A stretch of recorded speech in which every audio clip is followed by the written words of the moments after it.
everyone, myself Shashwat Mahendra Waghmare from Mumbai, Maharashtra. Today, what Constitution gave us? On this topic, I would like to keep my points. Indian Constitution was adopted on 26 November 1949 and came into force on 26 January 1950. It is the highest supreme law of India. The document lays down the framework demonstrating political codes, structures, procedures, powers and duties of government institutions and sets out fundamental rights, directive principles and duties of the citizen. It is the longest written constitution of any country on earth.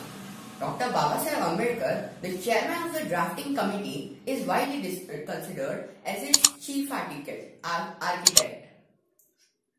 There are total 395 articles divided into 22 parts and 12 schedules. According to Indian Constitution, power can be divided into three main groups: the legislative, the executive and the judiciary. The executive power is the parliament, including Prime Minister and the President. The legislature is the representative elected by the candidates. And the third comes the judiciary, which is the most important as it deals with justice. It contains the Supreme Court of India, the High Court, the district courts, lower courts, etc. It imparts constitutional supremacy, not parliamentary supremacy, as it was written by a constituent assembly rather than a parliament and was adopted by its own people within the declaration of its preamble. The parliament cannot override the constitution. The constitution declares India a sovereign, socialist, secular, democratic republic, assuring its citizens liberty, justice, equality, and endeavors to promote fraternity. The original 1950 constitution is preserved in a helium-filled case in Parliament, New Delhi. The words secular and socialist were added to the preamble in the year 1976. Fundamental rights are those rights which are essential for intellectual, moral and spiritual development of citizens of India. These rights include individual rights given to most, such as equality before law, freedom of speech, freedom of expression, cultural and religious freedom, etc. According to Article 1418, the right to equality contains equality before law. No one is discriminated on the basis of their gender, religion, caste, race, etc. And everyone should be given equal opportunity in employment. And it also ensures the untouchability, the abolition of untouchability.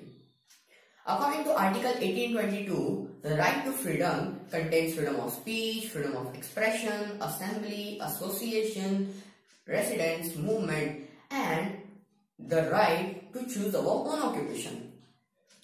According to Article 2324, the right against exploitation prohibits any forms of forced labor, child labor, and trafficking of human beings.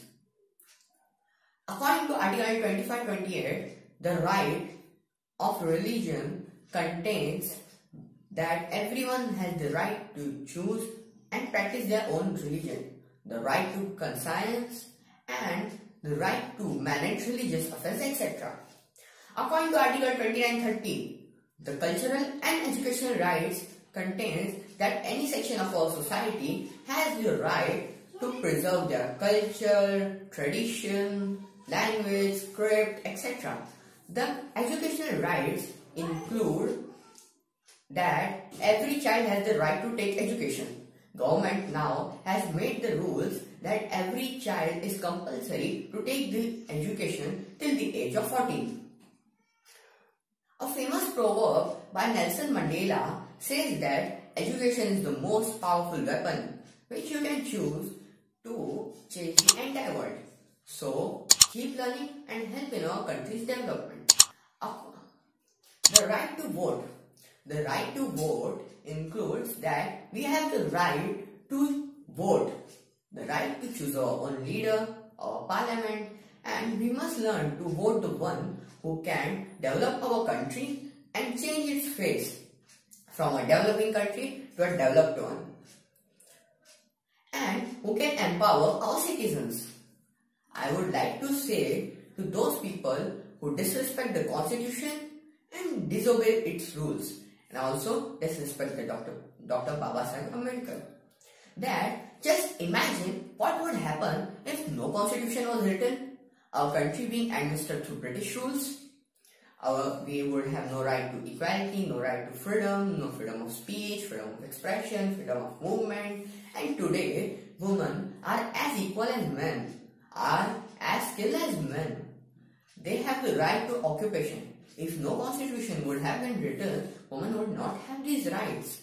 So, learn to obey our constitution, learn to respect our constitution and obey its rules, and respect Dr. Babasaheb Ambedkar. Jai Hind, Vande Mataram.